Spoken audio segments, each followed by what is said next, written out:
Emotional Intelligence by Daniel Goleman. Part 3, Emotional Intelligence Applied. Chapter 9, Intimate Enemies. To love work and to work. Sigmund Freud once remarked to his disciple Erik Erikson, are the twin capacities that mark full maturity. If that is the case, then maturity may be in an endangered way station in life, and current trends in marriage and divorce make emotional intelligence more crucial than ever. Consider divorce rates. The rate per year of divorces has more or less leveled off, but there is another way of calculating divorce rates, one that suggests a perilous climb. Looking at the odds that a given newly married couple will have their marriage eventually end in divorce. Although the overall rate of divorce has stopped climbing, the risk of divorce has been shifting to newlyweds. The shift gets clearer in comparing divorce rates for couples wed in a given year. For American marriages that began in 1890, about 10% ended in divorce. For those wed in 1920, the rate was about 18%. For couples married in 1950, 30%. Couples that were newlywed in 1970 had a 50-50 chance of splitting up or staying together. And for married couples starting out in 1990, the likelihood that the marriage would end in divorce was projected to be close to a staggering 67%. If the estimate holds, just 3 in 10 of recent newlyweds can count on staying married to their new partner. It can be argued that much of this rise is due not so much to a decline in emotional intelligence as to the steady erosion of social pressures, the stigma surrounding divorce, or the economic dependence of wives on their husband that used to keep couples together in even the most miserable of matches. But if social pressures are no longer the glue that holds a marriage together, then the emotional forces between wife and husband are that much more crucial if their union is to survive. These ties between husband and wife and the emotional fault lines that can break them apart have been assayed in recent years with a precision never seen before. Perhaps the biggest breakthrough in understanding what holds a marriage together or tears it apart has come from the use of sophisticated psychological measures that allow the moment-to-moment tracking of the emotional nuances of a couple's encounter. Scientists are now able to detect a husband's otherwise invisible adrenaline surges and jumps in blood pressure, and to observe fleeting but telling micro-emotions as they flit across a wife's face. These psychological measures reveal a hidden biological subtext to a couple's difficulties, a critical level of emotional reality that is typically imperceptible to or disregarded by the couple themselves. These measures lay bare the emotional forces that hold a relationship together or destroy it. The fault lines have their earliest beginnings in the difference between the emotional worlds of girls and boys. His marriage and hers, childhood roots. As I was entering a restaurant on a recent evening, a young man stalked out the door, his face set in an expression both stony and sullen. Close on his heels, a young woman came running, her fist desperately pummeling his back while she yelled, "God damn you! Come back here and be nice to me." That poignant, impossibly self-contradictory plea aimed at a retreating back epitomizes the pattern most commonly seen in couples whose relationship is distressed. She seeks to engage, he withdraws. Marital therapists have long noted that by the time a couple finds their way to the therapy office, they are in this pattern of engage, withdraw, with his complaint about her unreasonable demands and outbursts, and her lamenting his indifference to what she is saying. This marital endgame reflects the fact that there are, in effect, two emotional realities in a couple, his and hers. The roots of these emotional differences, while they may be partly biological, also can be traced back to childhood and to the separate emotional worlds boys and girls inhabit while growing up. There is a vast amount of research on these separate worlds, their barriers reinforced not just by the different games boys and girls prefer, but by young children's fear of being teased for having a girlfriend or boyfriend. One study of children's friendships found that 3-year-olds say about half their friends are of the opposite sex.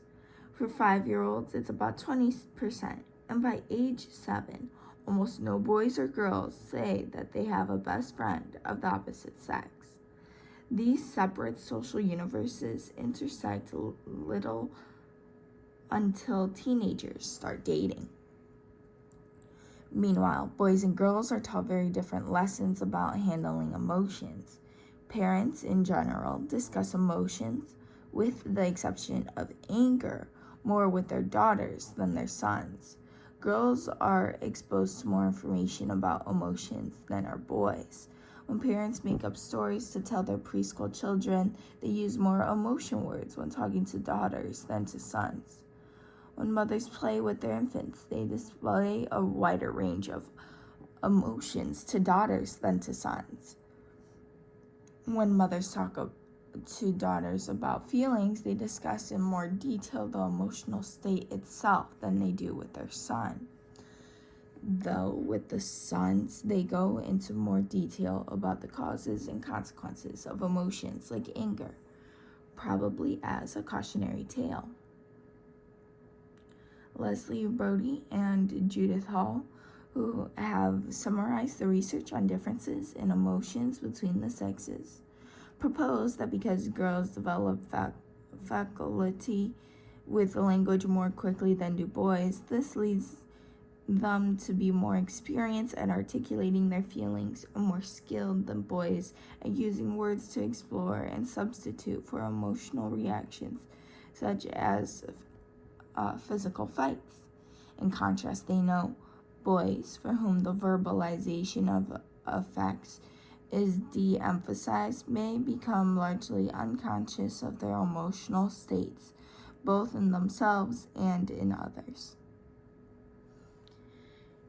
At age 10, roughly the same percent of girls as boys are overtly aggressive, given to open confrontation when angered. But by age 13, a telling difference between the sexes emerges.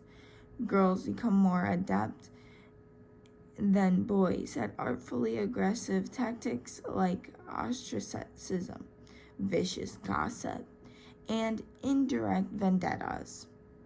Boys, by and large, simply continue being confrontational when angered, oblivious to these more covert strategies.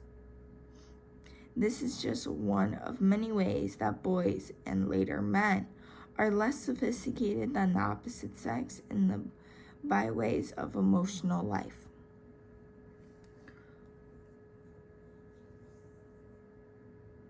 When girls play together, they do so in small, intimate groups with an emphasis on minimizing hostility and maximizing cooperation, while boys' games are in larger groups with an emphasis on competition. One key difference can be seen in what happens when games boys or girls are playing get disrupted by someone getting hurt. If a boy who has gotten hurt gets upset, he is expected to get out of the way and stop crying so the game can go on. If the same happens among a group of girls who are playing, The game stops while everyone gathers around to help the girl who is crying. This difference between boys and girls at play epitomizes what Harvard's Carl Gilligan points to as a key disparity between the sexes. Boys take pride in a lone, tough-minded independence and autonomy, while girls see themselves as part of a web of connectedness. Thus, boys are threatened by anything that might challenge their independence, while girls are more threatened by a rupture in their relationships. And as Deborah Tannen has pointed out in her book, You Just Don't Understand, these different perspectives mean that men and women want and expect very different things out of a conversation, with men content to talk about things, while women seek emotional connection. In short, these contrasts in schooling and the emotions foster very different skills, with girls becoming adept at reading both verbal and nonverbal emotional signals, at expressing and communicating their feelings, and boys' emotional signals at expressing and communicating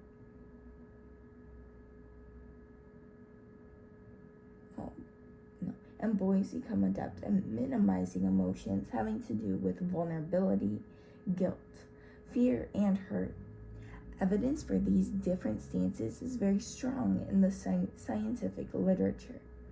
Hundreds of studies have found, for example, that on average, women are more empathetic than men, at least as measured by the ability to read someone else's unstated feelings. From facial expression, tone of voice, and other nonverbal cues. Likewise, it is generally easier to read feelings from a woman's face than a man's. While there is no difference of facial expressiveness among very young boys and girls, as they go through the elementary school grades, boys become less expressive, girls more so. This may partly reflect another key difference. Women, on average, experience the entire range of emotions with greater intensity and more volatility than men. In this sense, women are more emotional than men. All of this means that, in general, women come into a marriage groomed for the role of emotional manager, while men arrive with much less appreciation of the importance of this task for helping a relationship survive.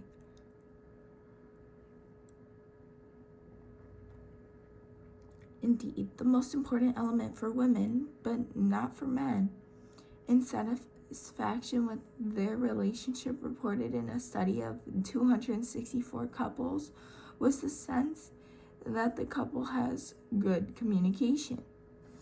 Ted Hudson, a psychologist at the University of Texas who has studied couples in depth, observes for the wives, intimacy means talking things over, especially talking about the relationship itself.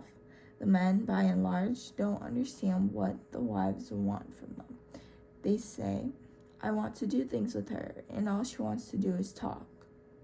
During courtship, Hudson found men were much more willing to spend time talking in ways that suited the wish for intimacy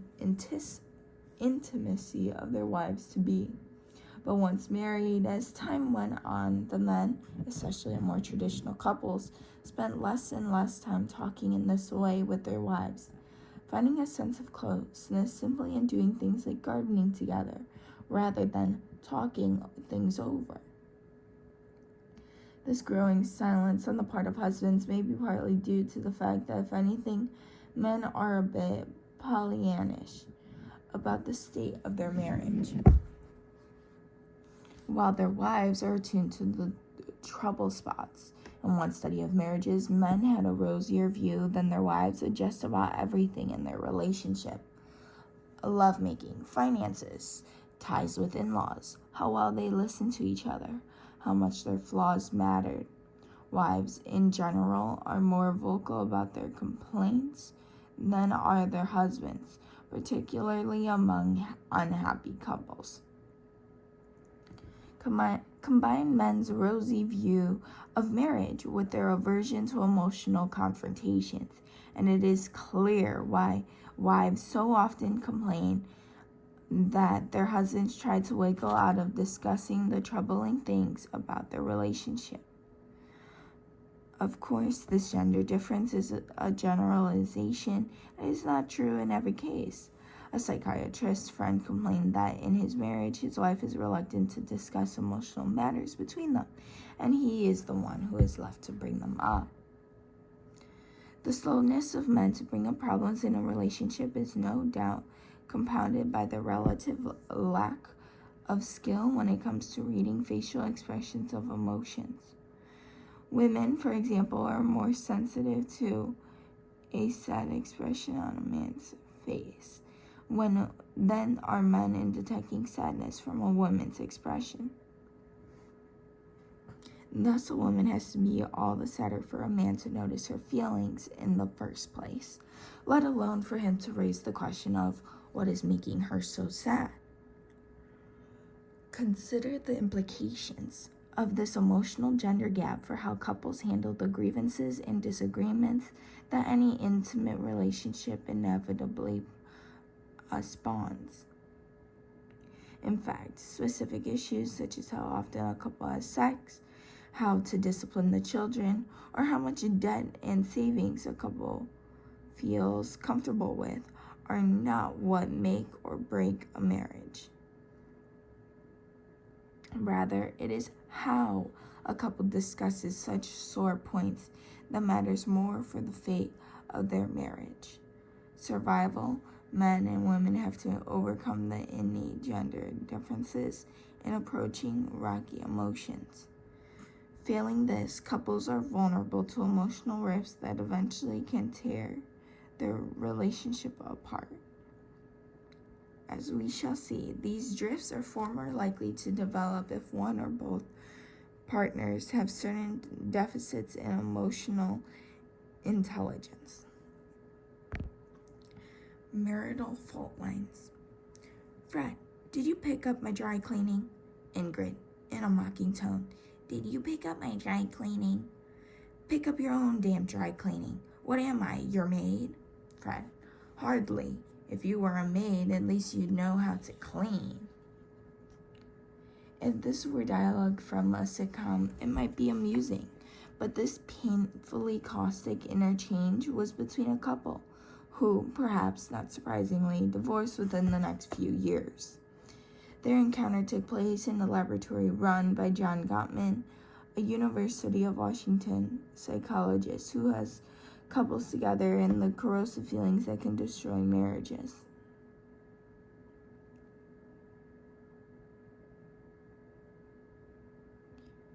In his laboratory, couples' conversations are videotaped and then subjected to hours of microanalysis designed to reveal the subterranean emotional contents at play. This mapping of the fault lines that may lead a couple to divorce makes a convincing case for the crucial role of emotional intelligence in the survival of a marriage. During the last 2 decades, Gottman has tracked the ups and downs of more than 200 couples, some just newlyweds, others married for decades. Gottman has charted the emotional ecology of marriage with such precision that in one study he was able to predict which couples seen in his lab, like Fred and Ingrid, whose discussion of getting the dry clean was so acrimonious, would divorce within 3 years with 94% accuracy. A precision unheard of in marital studies. The power of Gottman's analysis comes from his painstaking method and his thoroughness of his probes. While the couples talk, sensors record the slightest flux in their physiology, a second-by-second analysis of their facial expressions using the system for reading emotions developed by Paul Ekman detects the most fleeting and subtle nuance of feeling. After their session, each partner comes separately to the lab and watches a videotape of the conversation and narrates his or her secret thoughts during the heated moments of the exchange. The result is akin to an emotional X-ray of the marriage. An early warning signal that a marriage is in danger, Gottman finds, is harsh criticism. In a healthy marriage, husband and wife feel free to voice a complaint. But too often, in the heat of anger, complaints are expressed in a destructive fashion, as an attack on the spouse's character. For example, Pamela and her daughter went shoe shopping while her husband, Tom, went to a bookstore. They agreed to meet in front of the post office in an hour, then go to a matinee. Pamela was prompt, but there was no sign of Tom. Where is he? The movie starts in 10 minutes, Pamela complained to her daughter. If there's a way for your father to screw something up, he will. When Tom showed up 10 minutes later, happy about having run into a friend and apologizing for being late, Pamela lashed out with sarcasm. That's okay. It gave us a chance to discuss your amazing ability to screw up every single plan we make. You're so thoughtless and self-centered. Pamela's complaint is more than that. It is a character assassination, a critique of the person, not the deed. In fact, Tom had apologized, but for this lapse, Pamela brands him as thoughtless and self-centered. Most couples have moments like this from time to time, where a complaint about something a partner has done is voiced as an attack against the person rather than the deed. But these harsh personal criticisms have a far more corrosive emotional impact than do more reasoned complaints. And such attacks, perhaps understandably, become more likely the more a husband or wife feels their complaints go unheard or ignored. The difference between complaints and personal criticisms are simple. In a complaint, a wife states specifically what is upsetting her and criticizes her husband's action, not her husband, saying how it made her feel. When you forgot to pick up my clothes at the cleaners, it made me feel like you don't care about me. It is an expression of basic emotional intelligence, assertive, not belligerent or passive. But in a personal criticism, she uses the specific grievance to launch a global attack on her husband. You're always so selfish and uncaring. It just proves I can't trust you to do anything right. This kind of criticism leaves the person on the receiving end feeling ashamed, disliked, blamed, and defective, all of which are more likely to lead to a defensive response than to steps to improve things. All the more so when the criticism comes laden with contempt, a particularly destructive emotion. Contempt comes easily with anger. It is usually expressed not just in the words used, but also in a tone of voice and an angry expression. Its most obvious form, of course, is mockery or insult.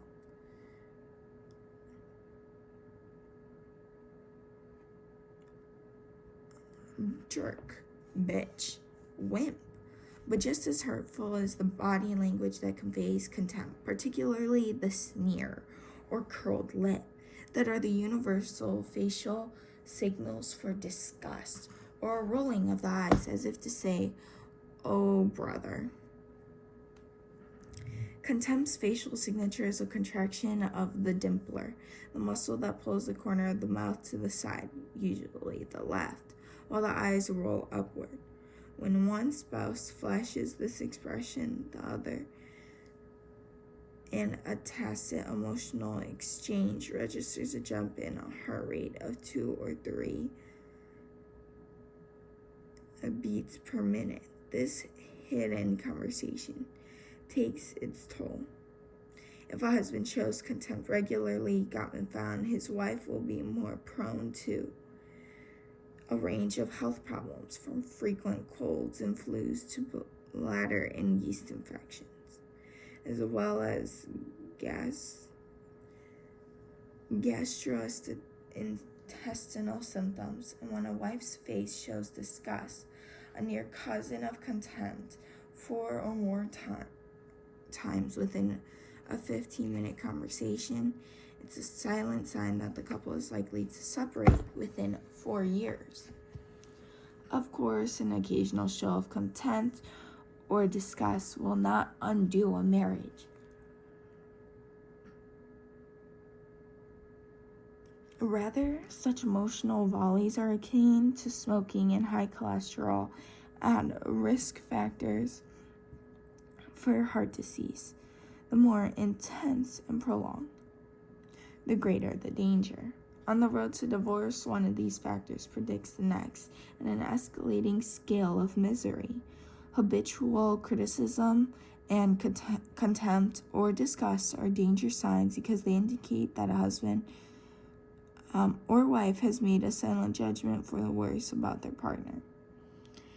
In his or her thoughts, the spouse is the subject of constant condemnation. Such negative and hostile thinking leads naturally to attacks that make the partner on the receiving end defensive or ready to counteract in return.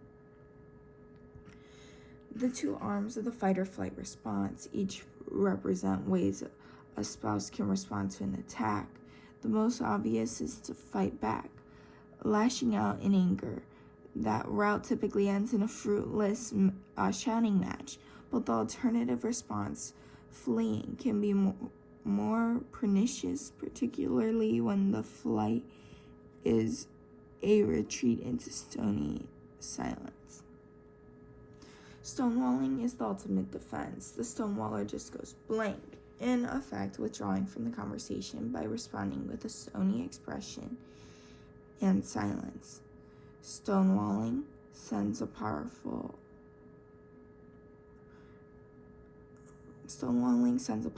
unnerving message, something like a combination of icy distance, superiority, and distaste. Stonewalling showed up mainly in marriages that were heading for trouble. In 85% of these cases, it was the husband who stonewalled in response to a wife who attacked with criticism and contempt.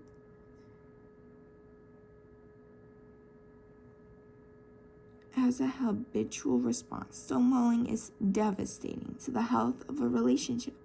It cut off all possibility of working out disagreements. Toxic thoughts. The children are being rambunctious. Martin, their father, is getting annoyed. He turns to his wife, Melanie, and says in a sharp tone, "Dear, don't you think the kids could quiet down?" His actual thought, "She's too easy on the kids." Melanie, responding to his ire, feels a surge of anger. Her face grows taut, her brows knit in a frown, and she replies, "The kids are having a good time. Anyhow, they'll be going up to bed soon." Her thought, "There he goes again, complaining all the time." Martin now is visibly enraged. He leans forward menacingly, his fists clenched, as he says in an annoyed tone, "Should I put them to bed now?" His thought, "She opposes me in everything. I'd better take over." Melanie, suddenly frightened by Martin's wrath, says meekly, "No, I'll put them to bed right away." Her thought, "He's getting out of control. He could hurt the kids. I'd better give in." These parallel conversations, the spoken and the silent, are reported by Aaron Beck, the founder of cognitive therapy, as an example of the kinds of thinking that can poison a relationship. The real emotional exchange between Melanie and Martin is shaped by their thoughts, and those thoughts in turn are determined by another deeper level, which Beck calls automatic thoughts. fleeting background assumptions about oneself.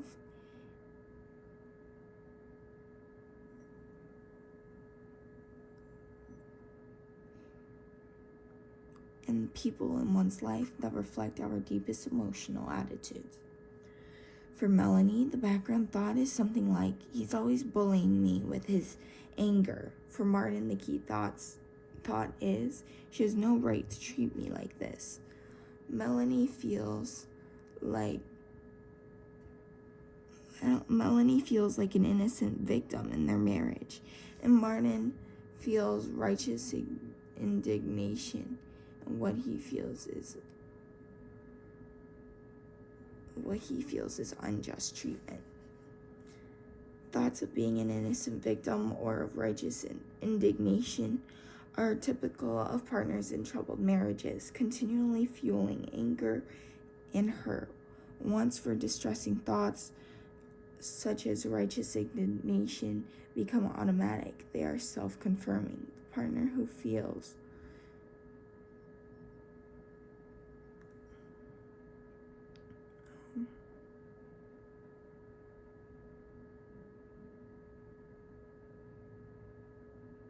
The partner who feels victimized is constantly scanning everything his partner does that might confirm the view that she is victimizing him, ignoring or discounting any acts of kindness on her part that would question or disconfirm that view. These thoughts are powerful. They trip the neural alarm system. Once husband's thought of being victimized triggers an emotional hijacking, he will, for the time being, easily call to mind and ruminate on a list of grievances that remind him of the ways that she victimizes him, while not recalling anything she may have done in their entire relationship that would disconfirm the view that he is an innocent victim. It puts his spouse in a no-win situation. Even things she does that are intentionally kind can be reinterpreted when viewed through such a negative lens and dismissed as feeble attempts to deny she is a victimizer. Partners who are free of such distress-triggering views can entertain a more benign interpretation of what is going on in the same situations, and so are less likely to have such a hijacking, or if they do, tend to recover from it more readily. The general template for thoughts that maintain or alleviate distress follows the pattern outlined in Chapter 6 by psychologist Darden Seligman for pessimistic and optimistic views. The pessimistic view is that the partner is inherently flavored in a way that cannot change and that guarantees misery. He's selfish and self-absorbed. That's the way he was brought up, and that's the way he will always be. He expects me to wait on him hand and foot, and he couldn't care less about how I feel. The contrasting optimistic view would be something like, he's being demanding now, like he's been thoughtful in the past. Maybe he's in a bad mood. I wonder if something's bothering him about his work. This is a view that does not write off the husband or the marriage as irredeemably damaged and hopeless. Instead, it seems a bad moment as due to circumstances that can change. The first attitude brings continual distress. The second soothes. Partners who take the pessimistic stance are extremely prone to emotional hijackings. They get angry, hurt, or otherwise distressed by things their spouses do, and they stay disturbed once the episode begins. Their internal resort to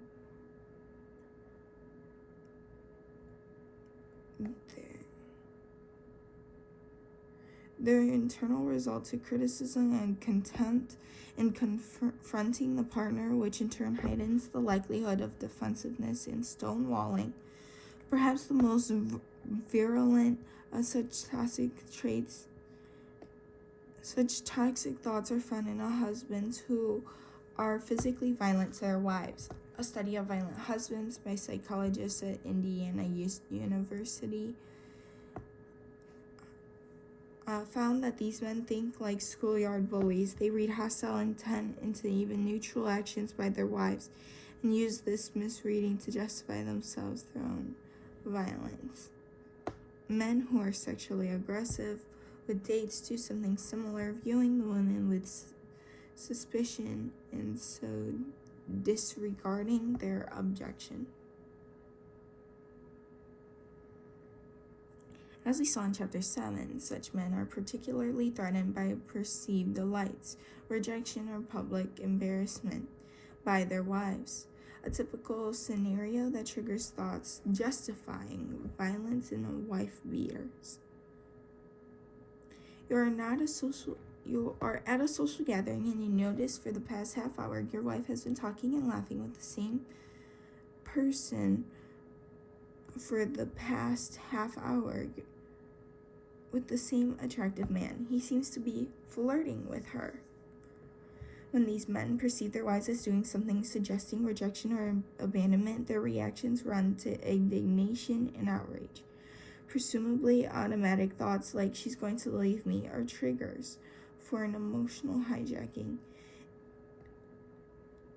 in which battering husbands respond impulsively, as the researchers put it, with incompetent behavioral responses. They become inviolate. Flooding the swamping of a marriage. The net effect of these distressing attitudes is to create incessant crisis, since they trigger emotional hijackings more often and make it harder to recover from the resulting hurt and rage. Gottman uses the apt term flooding for the susceptibility to frequent emotional distress. Flooded husbands or wives are so overwhelmed by their partner's negativity and their own reaction to it that they are swamped by dreadful, out-of-control feelings. People who are flooded cannot hear without distortion or respond with clear-headedness. They find it hard to organize their thinking, and they fall back on primitive reactions. They just want things to stop or want to run, or sometimes to strike back. Flooding is a self-perpetuating emotional hijacking. Some people have high thresholds for flooding, easily enduring anger and contempt, while others may be triggered the moment their spouse makes a mild criticism. The technical description of flooding is in terms of heart rate rise from calm levels. At rest, women's heart rates are about 82 beats per minute, men's about 72. The specific heart rate varies mainly according to a person's body size. Flooding begins at about 10 beats per minute above a person's resting rate. If the heart rate reaches 100 beats per minute, as it easily can do during moments of rage or tears, then the body is pumping adrenaline and other hormones that keep the distress high for some time. The moment of emotional hijacking is apparent from the heart rate. It can jump 10, 20, or even as many as 30 beats per minute within the space of a single heartbeat. Muscles tense. It can seem hard to breathe. There's a swamp of toxic feelings, an unpleasant wash of fear and anger that seems inescapable and subjectively takes forever to get over. At this point, full hijacking of a person's emotions are so intense, their perspectives so narrow, and their thinking so confused that there is no hope of taking the other's viewpoint or settling things in a reasonable way. Of course, most husbands and wives have such intense moments from time to time when they fight. It's only natural. A problem for a marriage begins when one or another spouse feels flooded almost continually. Then the partner feels overwhelmed by the other partner, is always on guard for an emotional assault or injustice, becomes hypervigilant for any sign of attack, insult, or grievance, and is sure to overreact to even the least sign. If a husband is in such a state, his wife saying, "Honey, we've got to talk," can elicit the reactive thought, "She's picking a fight again," and so trigger flooding. It becomes harder and harder to recover from the physiological arousal, which in turn makes it easier for nauseous exchanges to be seen in a sinister light, triggering flooding all over again. This is perhaps the most dangerous turning point for marriage, a catastrophic shift in the relationship. The flooded partner has come to think the worst of the spouse virtually all the time, reading everything she does in a negative light. Such small issues become major battles. Feelings are hurt continually. With time, the partner who is being flooded starts to see any and all problems in the marriage as severe and impossible to fix, since the flooding itself sabotages any attempt to work things out. As this continues, it begins to seem useless to talk things over, and the partners try to soothe their troubled feelings on their own. They start leading parallel lives, essentially living in isolation from each other, and feel alone within the marriage. All too often, Goleman finds the next step is a divorce. In this trajectory toward divorce, the tragic consequences of deficits in emotional competences are self-evident.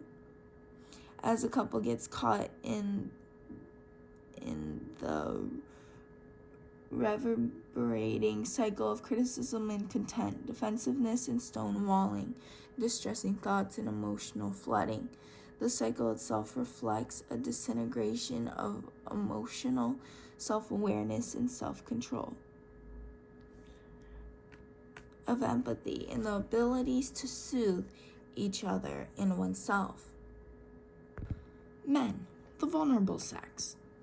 Back to gender differences in emotional life, which proved to be a hidden spur to marital meltdowns. Consider this finding. Even after 35 or more years of marriage, there is a basic distinction between husbands and wives. It's how they regard emotional encounters. Women, on average, do not mind plunging into the unpleasantness of a marital squabble nearly so much as do the men in their lives. That conclusion, reached in a study by Robert Levinson at the University of California at Berkeley, is based on the testimony of 151 couples, all in long-lasting marriages. Levinson found that husbands uniformly find it unpleasant, even aversive, to become upset during a marital disagreement, while their wives did not mind it much. Husbands are prone to flooding at a lower intensity of negativity than their wives. More men than women react to their spouses' criticism with flooding. One flooded husband secrete more adrenaline into their bloodstream, and the adrenaline flow is triggered by lower levels of negativity on their wife's part. It takes husbands longer to recover psychologically from flooding. This suggests the possibility that the stoic Clint Eastwood type of male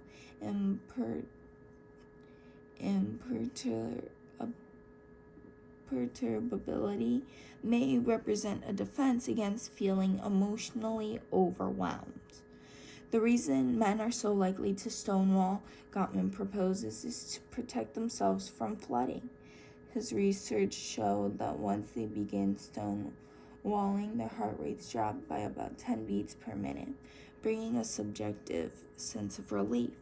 But, and here's a paradox, once the men started stonewalling, it was the wives whose heart rate shot up to levels signaling high distress.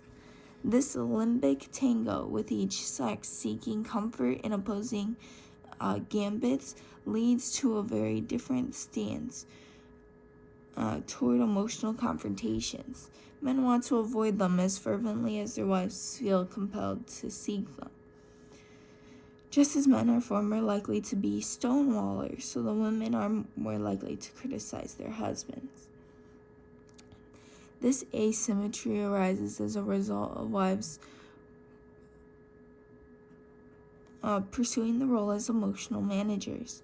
As they try to bring up and resolve disagreements and grievances, their husbands are more reluctant to engage in what are bound to be heated discussions. As the wife sees her husband withdraw from engagement, she ups the volume and intensity of her complaint, starting to criticize him. And as he becomes defensive or stonewalls in return, she feels frustrated and angry. And so adds contempt to stonewalls in return. She feels frustrated and angry, and so adds contempt to underscore the strength of her frustration. And he begins to fall into the object of his wife's criticism and contempt. He begins to fall into the innocent victim or righteous indignation thoughts that more and more easily trigger flooding.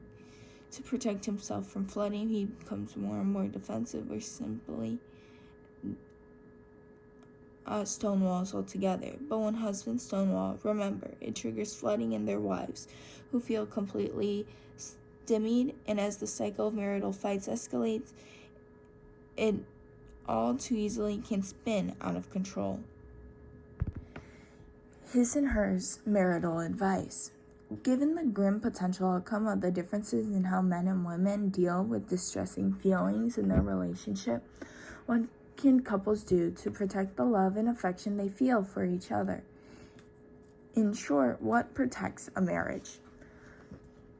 On the basis of watching interaction in the couples whose marriages have continued to thrive over the years, marital researchers offer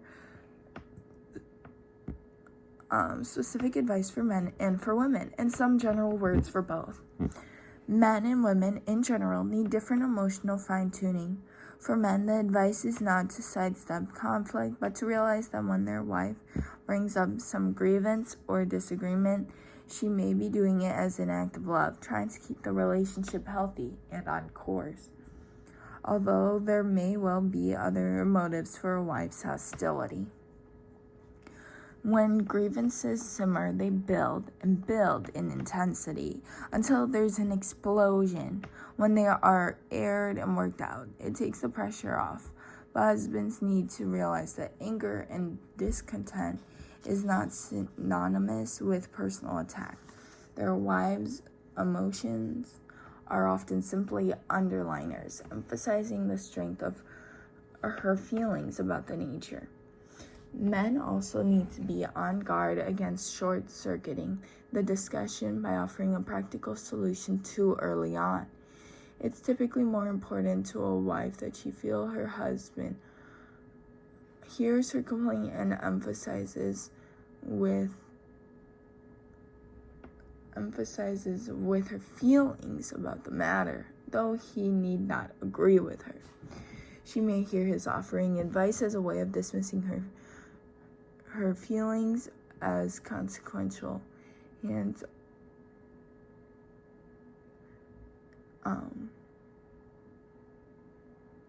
husbands are able to stay with their wives through the heat of anger rather than dismissing their complaints as petty, help their wives feel heard and respected.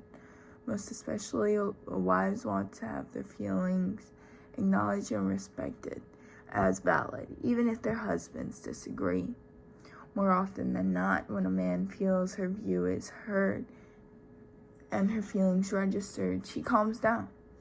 As for women, the advice is quite parallel, since a major problem for men is that their wives are too intense in voicing complaints.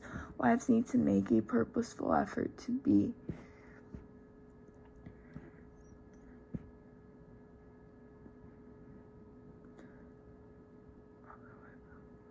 most especially wives want to have their feelings acknowledged and respected as valid, even if their husbands disagree. More often than not, when a wife feels her view is heard and her feelings registered, she calms down.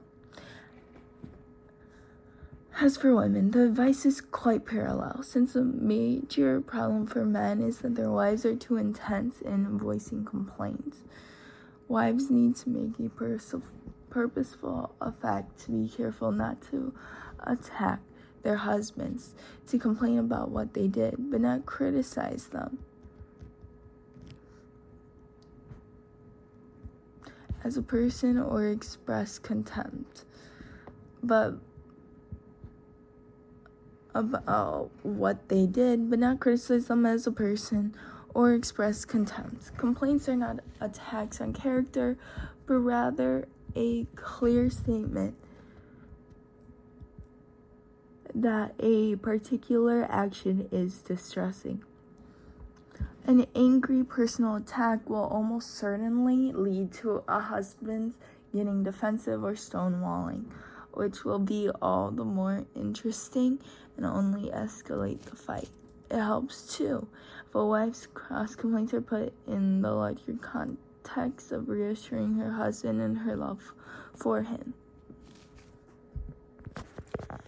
The Good Fight. The morning paper offers an object lesson in how not to resolve differences in a marriage. Marlene Lennick had a dispute with her husband, Michael. He wanted to watch the Dallas Cowboys Philadelphia Eagles game. She wanted to watch the news. As he settled down to watch the game, Mrs. Lennick told him that she had had enough of that football, went into the bedroom to fetch a .38 caliber handgun and shot him twice as he sat watching the game in the den. Mrs. Lennick was charged with aggravated assault and freed on a $50,000 bond. Mr. Lennick was listed in good condition, recovering from the bullets that grazed his abdomen and tunneled through his left shoulder blade and neck. While few marital fights are that violent or that costly, they offer a prime chance to bring emotional intelligence to marriage. For example, couples in marriages that last tend to stick to one topic and to give each partner the chance to state their point of view at the outset. But these couples go one important step further. They show each other that they are being listened to. Since feeling heard is often exactly what the agreed partner really is after, emotionally an act of empathy is a masterly tension reducer. Most notably, missing in couples who eventually divorce are attempts by either partner in an argument to de-escalate the tension. The presence or absence of ways to repair a rift is a crucial difference between the fights of couples who have a healthy marriage and those of couples who eventually end up divorcing. The repair mechanisms that keep an argument from escalating into a dire explosion are simple moves such as keeping the discussion on track, empathizing, and tension reduction. These basic moves are like an emotional thermostat, preventing the feelings being expressed from boiling over and overwhelming the partner's ability to focus on the issue at hand. One overall strategy for making a marriage work is not to concentrate on the specific issues, child rearing, sex, money, housework, that couples fight about, but rather to cultivate a couple's shared emotional intelligence, thereby improving the chances of working things out. A handful of emotional competences, mainly being able to calm down and calm your partner, empathy, and listening well, can make it more likely a couple will settle their disagreements effectively.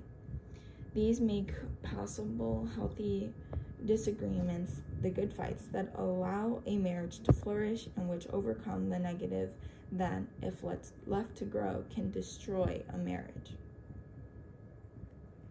Of course, none of these emotional habits changes overnight. It takes persistence and vigilance at the very least. Couples will be able to make the key changes in direct proportion to how motivated they are to try. Many or most emotional responses triggered so easily in marriage have been sculpted since childhood. First learned in our most intimate relationships are modeled for us by our parents and then brought to marriage fully formed. And so we have our prime for certain emotional habits, overreacting to perceived slights, say, or shutting down at the first sign of a confrontation, even though we have sworn that we would not act like our parents. Calming down. Every strong emotion has it at its root an impulse to action. Managing those impulses is basic to emotional intelligence. This can be particularly difficult, though, in love relationships, where we have so much at stake. The reactions triggered here touch on some of our deepest needs to be loved and feel respected. Fears of abandonment or of being emotionally deprived. Small wonder we can act in a marital fight as though our very survival were at stake. Even so, nothing gets resolved positively when husband or wife is in the midst of an emotional hijacking. One key marital competence is for partners to learn to soothe their own distressed feelings. Essentially, this means mastering the ability to recover quickly from the flooding caused by an emotional hijacking, because the ability to hear, think, and speak with clarity dissolves during such an emotional peak. Calming down is an immensely constructive step, without which there can be no further progress in settling what's at issue. Ambitious couples can learn to monitor their pulse rates every 5 minutes or so during a troubling encounter. Feeling the pulse at the carotid artery a few inches below the earlobe and jaw. People who do aerobic workouts learn to do this easily.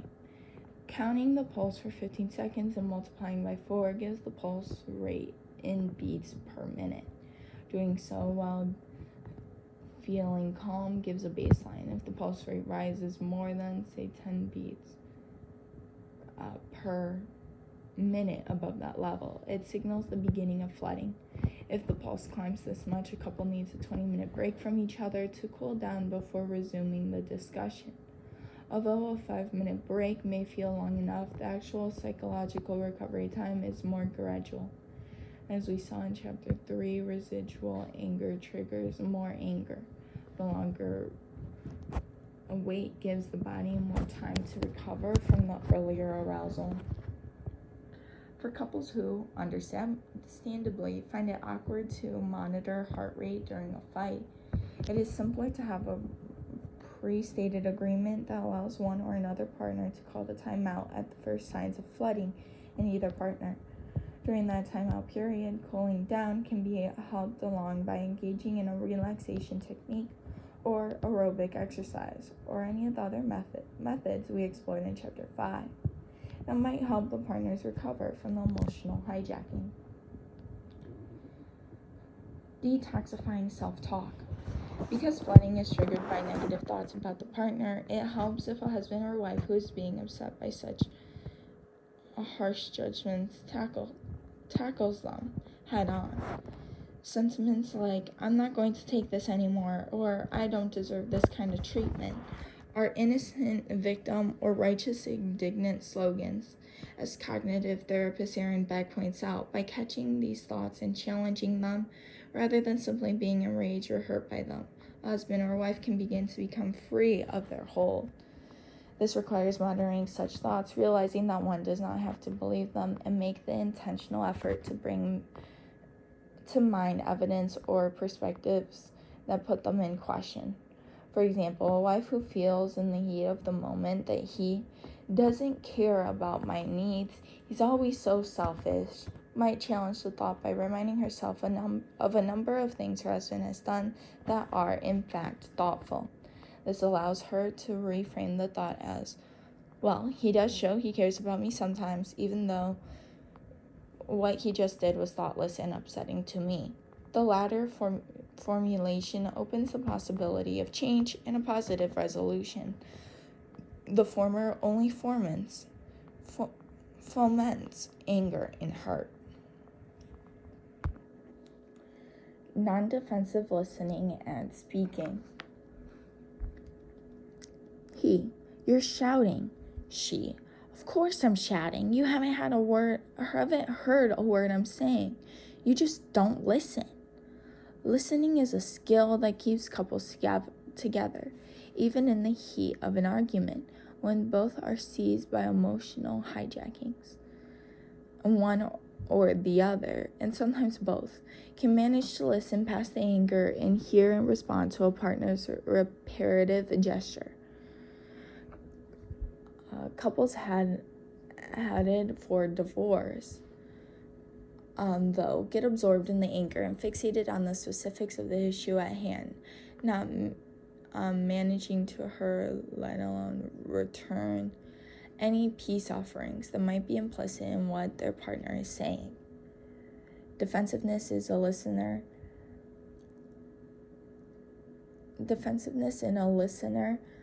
takes the form of ignoring or immediately rebutting the spouse's complaint, reacting to it as though it were an attack rather than an attempt to change behavior. Of course, in an argument, what one spouse says is often in the form of an attack or said with such strong a negativity that is hard to hear anything other than an attack. Even in the worst case, it's possible for a couple to purposely edit what they hear, ignoring the hostile and negative parts of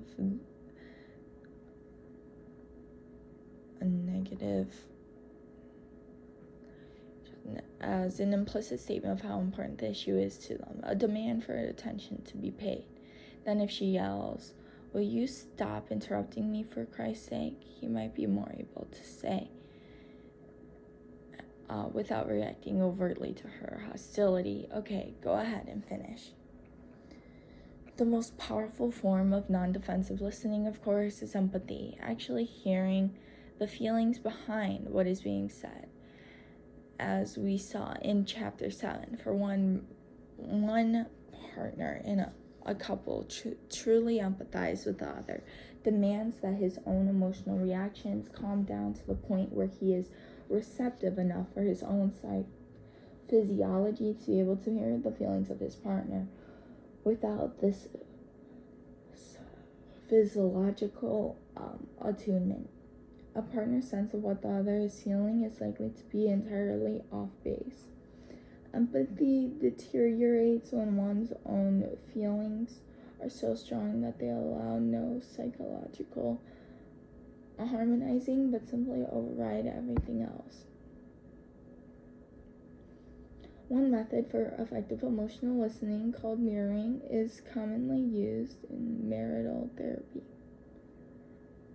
When one partner makes a complaint, the other repeats it back in her own words, trying to capture not just the thought, but also the feelings that go with it.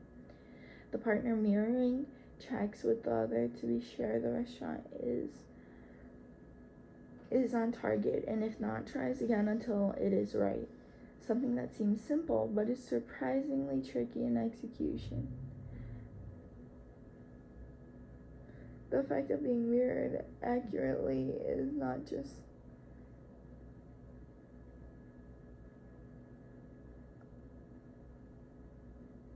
something that seems simple, but is surprisingly tricky in execution. The effect of being mirrored accurately is not just feeling understood, but having the added sense of being in emotional attunement. that in itself can sometimes disarm an imminent attack, and goes far toward keeping discussions of grievances from escalating into fights. The art of non-defensive speaking for couples centered around keeping what is said to a specific complaint rather than escalating to a personal attack. Psychologist Haim Gannett, the grandfather of effective communication, probably, programs recommended that the best formula for a complaint is X, Y, Z. When you did X, you made me feel Y, and I'd rather you did Z instead. For example, when you didn't call to me when you were going to be late for our dinner appointment, I felt unappreciated and angry. I wish you'd call me to let me know you'll be late. Instead of, you're a thoughtless, self-centered bastard, which is how the issue is all too often put in couples fights. In short, open communication has no bullying, threats, or insults, nor does it allow for any of the innumerable forms of defensiveness, excuses, denying responsibility, counterattacking with a criticism, and the like.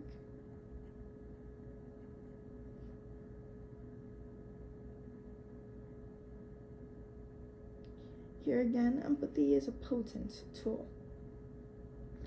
Finally, respect and love disarm hostility in marriage. As elsewhere in life, one powerful way to de-escalate a fight is to let your partner know that you can see things from the other perspective and that this point of view may have validity even if you do not agree with it yourself. Another is to take responsibility or even apologize if you see you are in the wrong. At a minimum, validation means at least conveying that you are listening and can acknowledge the emotions being expressed, even if you can't go along with the argument. I see you're upset, and at other times when there is no fight going on, validation takes the form of compliments, finding something you genuinely appreciate and voicing some praise. Validation, of course, is a way to help soothe your spouse or to build up emotional capital in the form of positive feelings. Practicing. Because these maneuvers are to be called upon during the heat of confrontation, when emotional arousal is sure to be high, they have to be overlearned if they are to be accessible when needed most. This is because the emotional brain engages those response routines that were learned earliest in life during repeated moments of anger and hurt, and so become dominant. Memory and response being emotion specific. In such moments, reactions are associated with calmer times are less easy